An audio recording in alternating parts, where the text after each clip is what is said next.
ఈరోజు డిఫరెంట్గా చికెన్ 65 చేసుకుందామా? అందులో సగం నిమ్మరసాన్ని వేసుకోవాలి.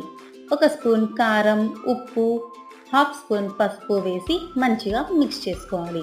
1 స్పూన్ ధనియా powder, chicken masala, half teaspoon garam masala వేసుకొని మంచిగా మిక్స్ చేసుకోవాలి. 1 స్పూన్ జింజర్ గార్లిక్ పేస్ట్ కూడా వేసుకోవాలి. 2 టేబుల్ స్పూన్ కార్న్ఫ్లోర్, మైదా పిండి, పెరుగు, అలానే 1 కోడిగుడ్డు కూడా వేసి చికెన్కి బాగా పట్టేలాగా కలుపుకోవాలి. హాఫ్ అన్ అవర్ పాటు ఫ్రిడ్జ్లో పెట్టేయాలి. మ్యారినేట్ చేసుకున్న చికెన్ని ఒక్కో పీస్ సపరేట్గా వేసుకోవాలి. గోల్డెన్ బ్రౌన్ కలర్ వచ్చే వరకు డీప్ ఫ్రై చేసుకోవాలి.